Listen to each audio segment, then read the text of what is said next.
the uncrowned king. Why Shankar is called the Betaj Badshah?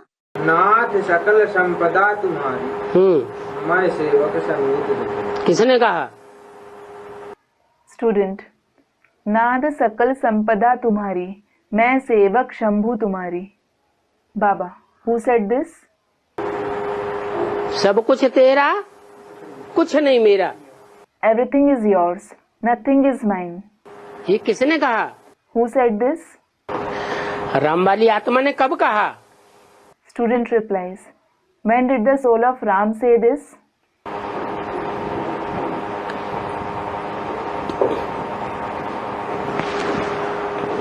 और कौन सी संपदा के लिए कहा? And he said it for which wealth? Meaning sampada.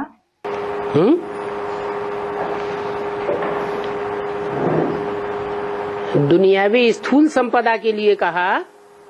Did he say this for the worldly physical wealth?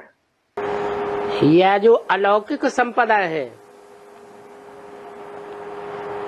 ज्ञान की धन संपत्ति कही जाती है, उसके लिए कहा? Or did he say it for the alaukic wealth, which is called the wealth and property of knowledge? है?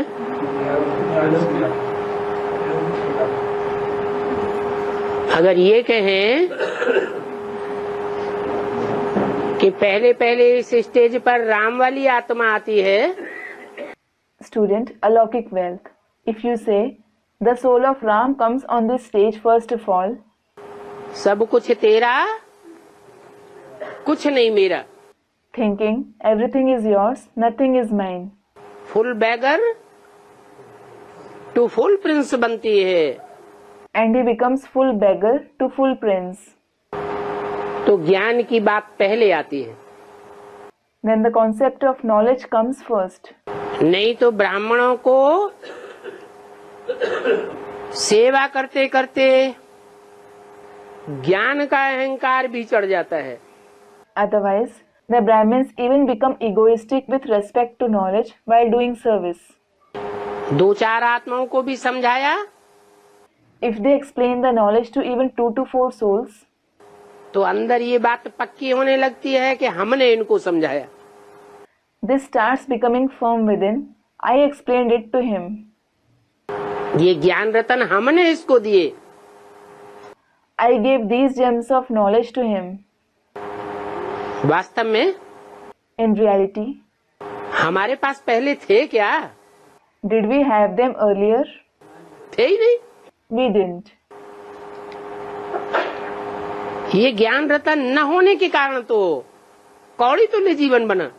Because of not having these gems of knowledge, our life became worth a kauri. Bharat beggar बन गया। Bharat became a beggar.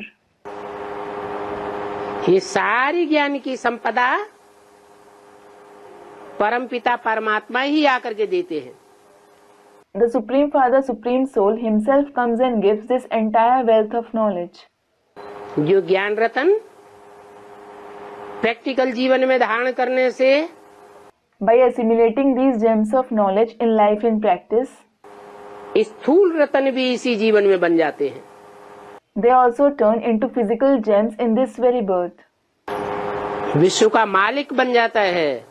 He becomes the master of the world. सारी दुनिया की जो भी लौकिक अलौकिक संपदा है,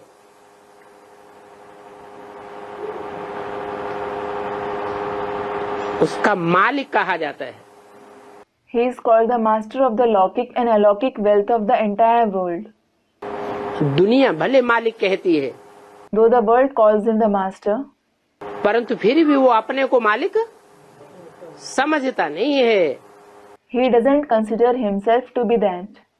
इसलिए बेताज बादशाह कहा जाता है। This is why he is called the uncrowned emperor.